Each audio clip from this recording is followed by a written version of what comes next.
Hello, happy Thursday, everybody. Remember that your homework is going to be to check Power School and complete missing work. The marking period ends tomorrow. Remember, zeros are not your friend. So make sure you make up whatever is missing. Let me know that it's completed so that I can update Power School for you. Double check that the IXL PP1 and PP2 are complete. Let me know if you do them. Make sure you have the dust formative assessment paragraph finished to make sure the bullying poster is finished. Yep, that's it. And all your homeworks are turned in as well and completed. Okay, so today we're going to continue thinking about motifs in our books. Remember that a motif is a recurring element with symbolic significance. So something that recurs, that you find happening, that you see happening over and over. As you're reading or watching. If you spot a symbol, a concept, or a plot structure that occurs repeatedly throughout the text, it's probably a motif. A motif must be related to the big idea of the text, and they always end up reinforcing the author's overall message or theme. So, theme is a universal statement involving the motif or topic, like success comes with working together. Sometimes you have to sacrifice to gain the reward.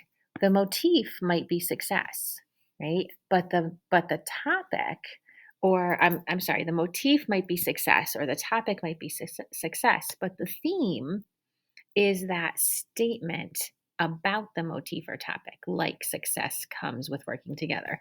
The motif or topic might be sacrifice, but the theme or topic would be that statement about sacrifice. Sometimes you have to sacrifice to gain a reward.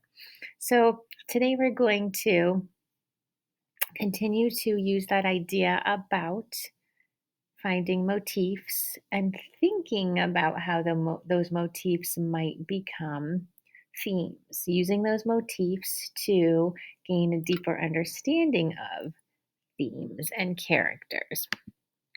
So, when moving from motifs to themes, things we want to ask ourselves: what big lessons do the characters learn about this motif? What big lessons do the characters teach about this motif? Is there an overarching message or moral the story suggests about this motif? Or are there hidden messages or lessons the story suggests about this motif? Because they might be hidden. Okay, so if we think about the motif loyalty, we want to think, are there any hidden messages or lessons in the story suggested about this motif? So let's think about loyalty. We're going to study some characters to lead to a deeper understanding of themes and messages within the story. We're going to read a digital text together called, it's a Pixar short video called Partly Cloudy. And I use the word read again because when we study a digital text, it's like a video. We think about it, we read it just as we would read a print text. And I want you to see what you notice about these characters right from the start. I want you to think about traits and emotions that you can infer from looking at the details in the video. So think about what traits and emotions can you infer from looking at the details, even just from the pictures of these two characters. Think about traits and emotions that you can infer. So look at the cloud and start thinking about traits and emotions you can infer by looking at him. And look at the bird. Think about what traits and emotions that you can infer from looking at him. So, I want us to be thinking about traits and the setting. And we know that at the beginning of the story, traits and setting are going to be important. So let's see what you notice. So be alert for the first moment when we begin to see troubles or conflicts, because those troubles or conflicts might become motifs in the story. Remember, motifs are recurring elements, ideas, or topics that represent a possible theme. Now, since we're reading something for the first time, remember to be thinking about, right, characters that are complicated, pressures on characters, and is anything pulling between those characters? Okay, ready? And then think about those troubles or conflicts that might be motifs or recurring elements.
Okay.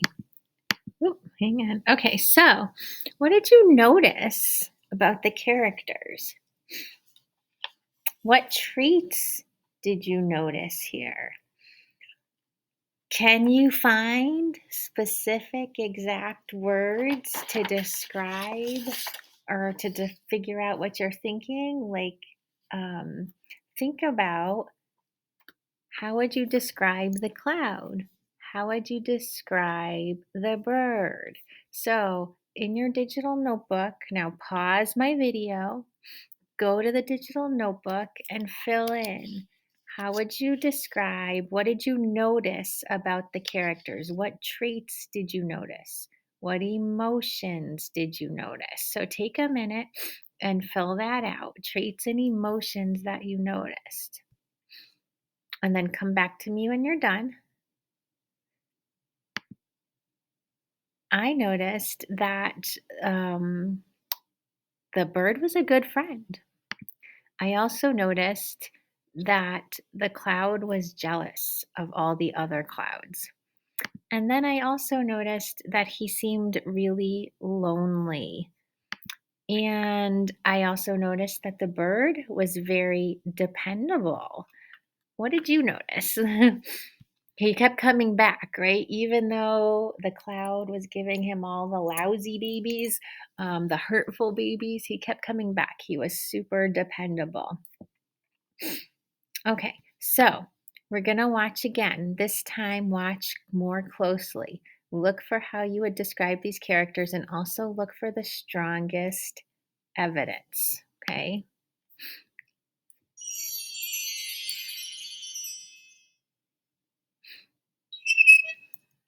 What words can you add on?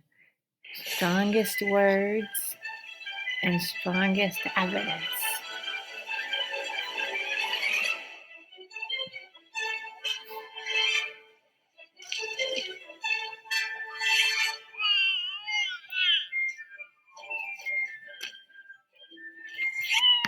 For example, I might look for evidence that the bird, For example, I'm going backwards. I might look for evidence that the bird is patient, right?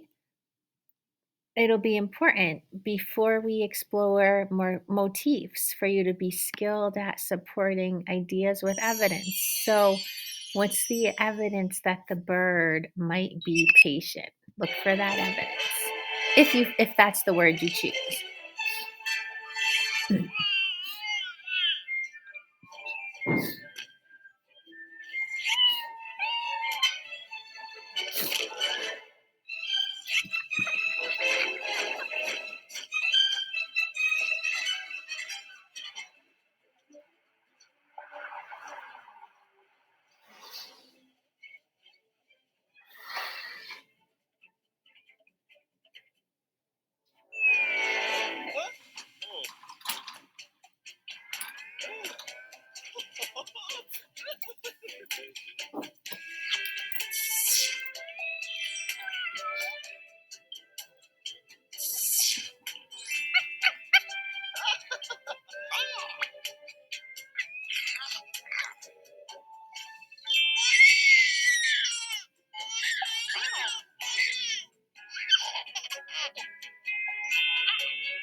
Okay, so this time, oh, what did you notice? What evidence supports your thinking? So think about, did you find strong words to describe the cloud and the bird?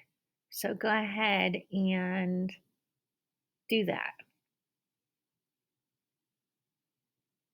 And what's your evidence? So I did disheartened for the cloud because his cloud is gray. His cloud is lower than the others. He sees his stork look longingly toward the other clouds, and he sobs when he thinks his stork left him. And then for the stork, I did faithful because he keeps delivering even though it's painful. He salutes the cloud to report for duty. He feels bad when he gets caught looking at the other clouds, and he finds a solution to keep working with the gray cloud. So he's faithful to him. What did you have? So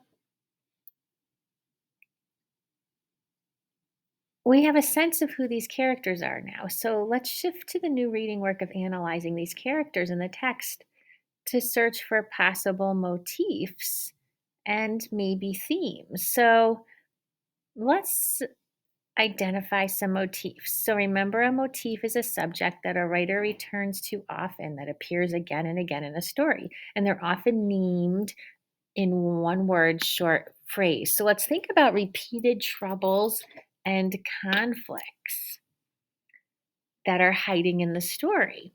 So let's think about that. So one of the troubles or conflicts that I found was that it's painful.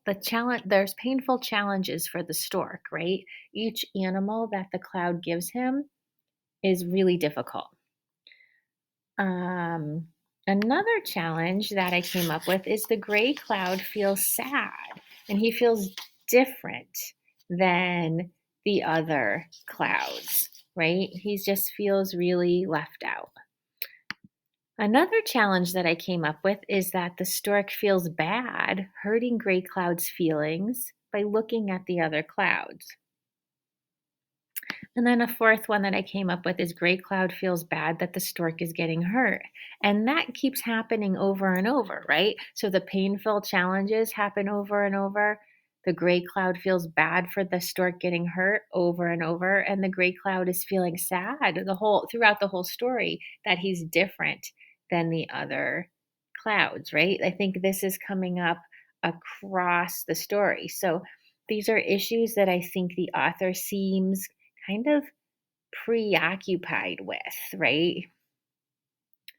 So, what could be possible motifs that come out of this? So, as I think of these troubles, I think maybe sacrifice could be a possible motif. It seems like the bird is possibly sacrificing in order to deliver for this gray cloud. I was thinking loyalty could be a good motif because the bird seems very loyal to his cloud. Friendship is maybe a good motif because it seems like the gray cloud it seems like the gray cloud wants to be a good friend to the stork, but it also seems like the stork is a really good friend to the gray cloud in that he keeps coming back and finds a way when he gets like the helmet and the pads to continue working with him. Tolerance I think might be a motif because, he seems very tolerant of the bad babies he's delivering. Maybe jealousy could be a motif because the gray cloud is really jealous of all the other clouds getting their lovely babies. And maybe commitment because the stork seems very committed to staying with him. So I want to kind of go with loyalty and friendship because they seem maybe the strongest ones here, based off of my troubles, repeated troubles. I kind of like those two the best because I see loyalty when like they seem to appear again since the stork seems so concerned about not hurting gray cloud's feelings and the gray cloud is isolated away from the other clouds seems to really care for and appreciate the stork. So let's see how I can collect some evidence for loyalty. So I want to pay attention to where this subject comes up. So the first place that I see loyalty possibly is when the stork keeps coming back to deliver for gray cloud, even though it's dangerous, even though it's causing him pain. And the next place that I see loyalty is when the stork visits the other cloud, but he doesn't visit to go to work for a different cloud, but he goes to get a football helmet and pads so that he can have protection and keep working with the gray cloud. So now I have two pieces of evidence. And the second one seems to be like stronger, right? So finally, I see possibly loyalty when the stork looks up longingly at the cloud who made the puppy, like he wished he worked for that cloud. But then he realizes that gray cloud saw him look and he felt bad and he focuses on delivering the next dangerous animal for gray cloud. So the third piece of evidence seems kind of complicated. So I might need to give it a little bit more thought. So, see how I moved across the story? I collected moments when this motif appears, and some of my evidence was maybe a little weaker, some was stronger, and some was complicated. So, I want you to think about friendship, and I want you to think about where did you see evidence for that motif of friendship? So fill in, just like I did for loyalty. Where do you see the motif of friendship happening in the video? So pause, go to the digital notebook, jot in where you see some evidence of friendship. Where did you see evidence of friendship happening? And then come back to me when you are all set.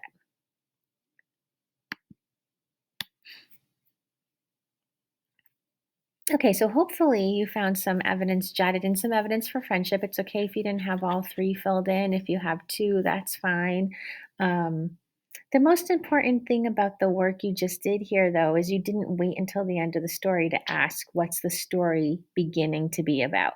If you wait until the end of the story, your thinking will often end up being just about what happens at the end. Instead, you looked for troubles that were hiding in the story right from the start, and you investigated these as possible motifs across the arc of the story. Then you read on to gather evidence for these motifs, realizing that a motif isn't related only to one character, and it isn't necessarily always good or bad, and it isn't necessarily in every scene or every part of the story. And next, you weighed and evaluated your strongest motifs and your strongest evidence, and you found that some motifs were interrelated. So you asked yourself too, I thought, okay, loyalty, are there any hidden messages or lessons that the story suggests about this motif?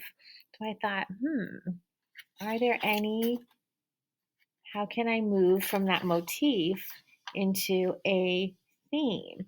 Well, let's see. Thinking about everything I thought about. Loyalty doesn't look loyal here, but then he comes back.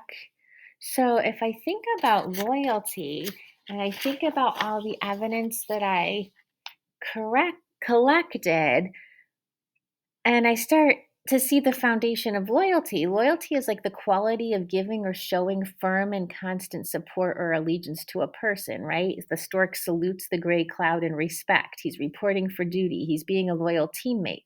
The gray cloud hugs the stork in a show of gratitude, right? He's hugging him here. Um, the stork stands by him when his deliveries are different from the other clouds. How might this have some important hidden message?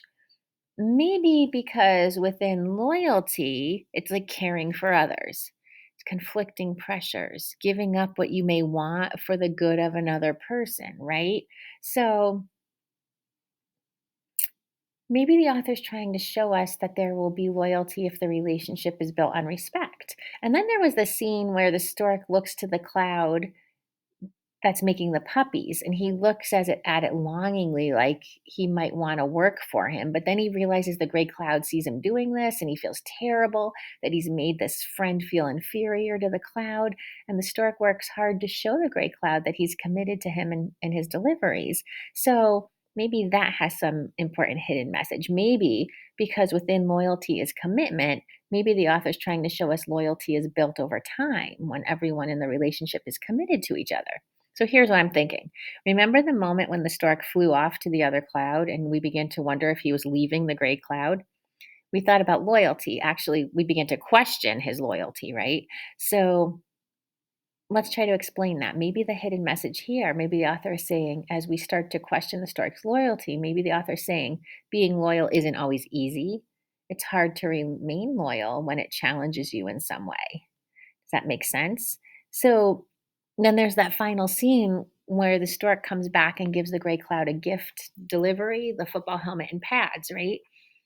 So, what are your thoughts about this one? Why might this part be important to our question? Are there any hidden message here about this motif, loyalty? I'm thinking that maybe loyalty sometimes involves sacrifice on the part of people and that it's hard and challenges us. So I'm coming up with a theme like loyalty is respecting others and sacrificing to support someone else. Because that's pretty much what the stork ended up doing, right? He they respected each other, but then the stork also had to sacrifice to support his friend the cloud.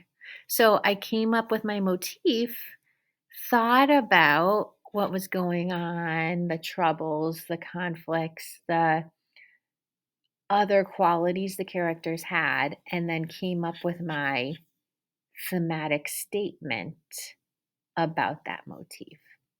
So we'll do a little more of that tomorrow, right? Like choose an interesting motif. Think of a question about the big lesson learned, overarching messages, big lessons taught, hidden messages. Go back to the moments where you saw that motif with that question in mind. Think hard about what the author might be saying about that motif, and then try to say that idea as a theme or a statement. So we will continue with that tomorrow. Nice job. Yeah. So keep thinking about that. How can you turn those motifs, those one word ideas, into themes, those big idea lessons, lesson statements for us to learn? All right. Nice job, guys. If you still have time, reading your independent books, thinking about motifs and themes, or you can do a little bit of IXL. All right. I'll see